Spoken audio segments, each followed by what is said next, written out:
Hi guys, Juliana here, and today I'm going to talk about the interaction between INFJs and ENFJs. And this is personally one of my favorite types. During my childhood, during my teenage years, I have had a lot of ENFJs, a lot of great ENFJs in my life who taught me many things and who were more or less my mentors. I also have a lot of ENFJs in my personal life, like for example my sister is ENFJ. I have two very good friends who are ENFJs, and in my high school I had a teacher who influenced me in a great way, who was with certainty ENFJ. So when I'm talking about interaction styles, I think it's very important to understand the cognitive functions, and that's the thing that I'm always emphasizing on this channel. When you are actually going into MBTI types, you need to understand that your MBTI type is not the 4 letters that you have. It's really your cognitive functions. So I really recommend you to go and to if you really want to understand your interaction style, to go and to really go deep into those functions. So when we're talking about ENFJs, you need to understand that their dominant function, like their truth, is FE. So, which basically means that they are out seeking for validation of people. So maybe it's something that they will never say to you directly, but everything they do in their life is actually for the sake of other people. I expressed myself maybe wrongly. I said that everything they do is for validation. Not always. In their head, what they're doing is always motivated by greater good or by something that they're doing for the people, but it often doesn't result in validation. Like they're many often seen as these freaks, who have their own visions, who are more or less not understandable for people, and who are trying to force their own visions on people. What many people don't understand about ENFJs is that no matter what they do, if they're healthy, of course I'm not talking about toxic people, I'm talking about healthy personalities, they are usually doing everything for the good of people. So let's say with this teacher, I know that she was, let's say by many students, seen as this horrible person who was humiliating people. She didn't have much, let's say, understanding for a few things, and you could see how with her NI, she was just, when she sees a person, she was like immediately, that's another thing you need to understand, she would judge the person, because for them the NI is only creating. So for them really to understand analytically, like to break down the personality, that's not the most important thing for them. Of course they will sometimes do it, but only to that extent, so that it helps them with their judgment. So they are judges first, and that's the main difference. That's the main difference in comparison with INFJs. So we are perceivers. We are more like laid-back persons who can take a lot of SE, who can take a lot of FE, even to some extent if we're not developed. But we are more like, we go in the world and we're like taking in, we're like absorbing, and I is more like this big sea of informations, and then at the end, with our TI, we will make some kind of analysis, and we will make it understandable through our FE. But with them, it's not like that. For them, the judgment comes first. So when they see people, they will make a judgment immediately. And according to that judgment, with their NI, they will kind of make a vision of you going in different directions. And then with their FE and SE, they will try to force this. If they're like, they usually do, they're more forceful than us, I think. They're not forceful as ESTPs or maybe even ICP, someone who has really strong SE, but they can still be forceful for us, because SE is our inferior function, so that's where they are much more powerful than us. So they can be forceful. So when they see, they will make a judgment, and then with their NI, they will create a vision, more or less accurate, of course, and then they will try to, with their SE, kind of to give you this experience so that you change, you make the shift, and you become a better version of yourself. That's like their hidden agenda. They want to give you a good experience. That's their third function. That's like the hidden agenda. They want to give you this SE. They want to They want to always be, and that's something that I always understood about her that many people didn't, that whatever she's doing, like she is trying to improve me and she wants me to remember her. She wants me, like when I look back at that experience, like in 20 years, I will say, oh, you know, she is the one who taught me that. And, you know, I just have this, you know, thing that I remember her, you know, she did something for me. So that was her hidden agenda. So no matter how many mistakes she did in her perception, because yes, there were few mistakes. Of course, I was underdeveloped and I wasn't actually putting anything. I was just like laid back and I was just absorbing everything that she was saying to me. And there was a lot of toxicity, of course, in that, because you need to understand that ENFJs are not always right, like with their FE, and it's of course something that's more or less based on like, you know, the moment, you know, what they see in you, their projections. Like always when we judge people, it's something in us that we see in them, like something that triggers, so it can never be accurate. They're actually really good at, I have to admit, they're very good at just feeling people. Let's say they're not that good in an analytical part as much as we are. Like they cannot pinpoint like what is it exactly did that made them think like that. Something that I can do, and maybe some TIs users can do. They don't have this like abstract logic, because TI is their force function, but they can really understand the heart of the person. They can really understand what motivates the person. That is very good if they are doing something that can benefit you. I think that they're really good, and definitely we have to give them more credit in that area. But you need to be a little bit let's say careful, because there are actually two extremes. There are pretty much drama queens, and I know that actually what attracted her to me was, or me to her, what made me attractive was my emotional turbulence I was experiencing. And she could sense it. So, and of course, being a NI dominant, I could see that she's creating her NI. So whenever she would try to force this thing on me, you know, because she wanted me to go in certain direction, I would just, you know, I wouldn't accept it, but in a very rather passive aggressive way, which not only her but pisses generally people off. And it's something that we INFJs, I have to admit, do a lot, because due to I just didn't have enough tools, and I didn't know how to force myself and how to express myself, because I wasn't using my FE. And that's the thing that's very important, that it can be one of the most beneficial relationships if you are FE, if you put your FE so that they cannot project on you. If you don't, then they will just destroy you. They will really destroy you, because you will just absorb everything they tell you, and which makes me again is correlated to the thing I wanted to say, like them being really good, I don't know the word, like benevolent, I think, or them being really cruel. So it can be really good if you're developed and you just show your FE, so it makes their judgment more easier. They don't have to go into their shadow functions to see you, so they see you, they're creating their NI, they're giving you good experience SE, and you don't worry about them thinking something bad, because you know who you are, you put your truth out, and you have a power over your NI, so you can see that they're creating their visions. You don't worry about them really crossing the boundaries, because they cannot. You know, when you put the walls, let's say like when you express the thing, who you are, that's what F is about, then they cannot touch you in that sense, so you're pretty safe. And that's when they're usually really good to you. But the thing is with them, the thing that I was saying, that they can understand your heart, they can be really cruel.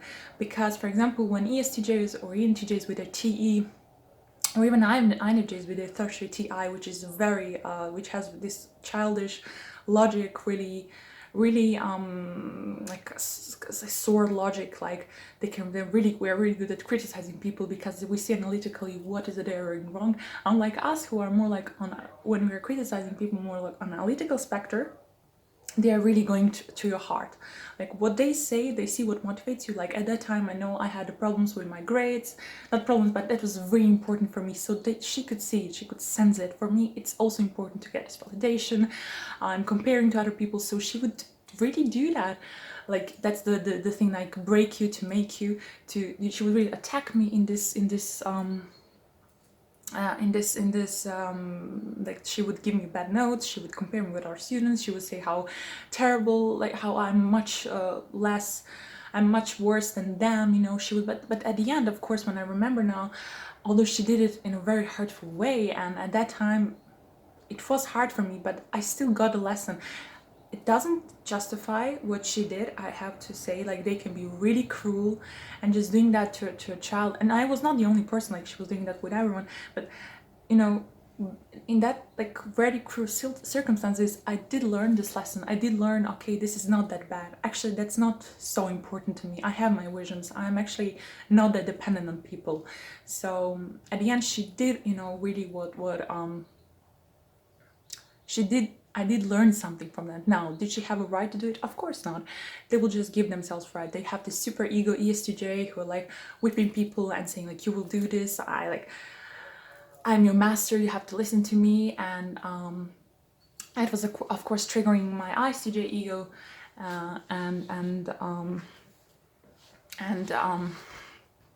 then of course I would show like rebellion, and that was even more attractive to her because she's such a drama queen, and she would be like, okay, there's some material I can work with, and she would punch me again, and I would like come back, and it was like this on off like love-hate relationship. But yeah, that's how actually they're working. So if I could go back, of course, the first thing that I would do, I wouldn't really take her vision as my own. I would put my truth. I would limit her in her NI, and you know, the relationship would be much better, and we could both benefit from each other. So yeah, so the main thing is that you need to remember they're creating NI. They do this to give you a good, their hidden agenda is to give you a good experience, to make themselves really memorable, and they seek validation. No matter what they do, they seek validation, and they really do something for a higher good. Another thing that's just very important, which I learned with my sister and my friends, is that they're really sensitive. They're much more sensitive than they actually appear, and sensitive in terms of they sometimes just they don't believe that they're smart. That's also a thing. I mean, not smart, I mean, they're usually very, very gifted persons, but they are lacking logical thinking, and they are much more aware of that, but they just will never accept it. And because they can kind of see that you are more dominant in this thing, like you I don't know, I know I was triggered when an ENFJ would come to me and give me this vision. So my protection, instead of giving my FE, was just to come back and criticize her and just saying, no, actually, yes, I might be what you are saying, but you are this, and that because you did this and this. And she would be like, whoa, I didn't see that coming, you know, because you were in your, I know you were using your Ti, like your sword, and you're attacking me and you're breaking me, you know. And then she would even go more on FE and SE, and then we would have this horrible, you know, the on-off thing. And that's another thing. You need to really control your Ti impulses, because that's our hidden agenda. Our hidden agenda, we are very philosophical. We want to be seen as logical people. Of course, we are more actually FE, but doesn't matter. We still have a greater power of our Ti, and we can really hurt them, because that's really their Achilles heel. Like they really are bad in that. If you make them feel stupid, which you can do with your Ti and with your FE, if you show it, then they will hate you. They will hate you, and they will go into their demon functions like TE, and they will pretty much go into this other spectrum, like being cruel to you, and it will hurt you. Like, no matter what you say, like, I know she's creating this, I know she wants to hurt me, like, no matter what you say, they can hurt you. Like, believe me, I've been there. They really can hurt you, and I've had this experience with many ENFJs. You need to be aware that they have a weapon who is unfortunately effective on you. It's not effective on ICPs who have a perfect grasp of Ti, or on ESTPs maybe, who have a perfect grasp of SE, but on you it is efficient. So you need to be, no matter how good you are with them, you need to always be on guard. Let's say you need to always have also your limits, so that they don't attack you, because if they attack you, you will get hurt. You will really get hurt. You can also hurt them, but it can be also like it's vice versa. So that's a very important thing. Be really sensitive to them and give them validation. Give them validation, and you need to understand that they're really trying their maximum. So in this video, I pretty much covered like the conflict points, but I need to say that ENFJs are there really to help humanity, to help build a greater society, and I really respect and validate them, like for them really being even able to sacrifice themselves to do something for you. Like I know. So yeah, that pretty much covers the ENFJs. So all in all, they're one of my favorite MBTI types. I love them to the core. I can learn so much from them. I learn how to develop my FE. I learned the importance of developing my FE, to having my boundaries protected. And I just learned that sometimes I don't have to have this performance anxiety really because they're not the most efficient people in their SE, but they still come out of their way to give you good experience. So that's something that we can learn from them. So the most important lessons, limit them in their NI, be expressive, tell them what you want and what you won't tolerate. So all ENTJs with us, they're like mentors. ENJs, like ENTJs, ENFJs. I will also do another video on ENTJs, which is kind of similar but still different because of they're using TE and not FE. But anyhow, you need to limit them. You need to be less critical of them. You need to give them appreciation. Like, don't be afraid that they will be like, oh, she gave me appreciation, so now I'm the boss. They actually feel really pretty crappy most of the time about them, which is another topic. But anyhow, you don't be afraid to give them validation. Like, that's something that they will just become these marshmallows, and you will you will have a much better relationship with them. So yeah, they're really great people. I've learned so many things from them, and I love them to the core. I really love them, I have to admit. And if I'm criticizing them, I'm also doing like trying to pinpoint like how they can actually go, how they can be better. And I hope that ENFJ watching this will understand that they cannot always judge. They need to sometimes, that's where they can learn from INFJs. They need to sometimes pull back and just observe. That was it for this interaction. Leave comments if you had some experiences with ENFJs, and how is it you think that we can benefit from each other. And yeah, another thing that I just want to say, don't anyone, that's like the most important thing I realize through interaction with ENFJs, that they sometimes can see that I'm also creating FE, so they will try to attack me on that, and they will try to say that I'm not cool enough or that I'm not emotional enough. So don't let them do that. Like, you're a good person. Don't make not them, like anyone, make you believe you're bad, you're worse. If they're doing that, that's probably because they themselves have been hurt. So don't ever do it. And if you cannot force them, if you cannot limit them, if they're like really toxic and unhealthy, just do this switch in your head. You do this switch in your head, understand that what this person is saying to you, it's only their judgment. Like, it's only their opinion, it's their vision of you. It doesn't have to be accurate at all, like at all.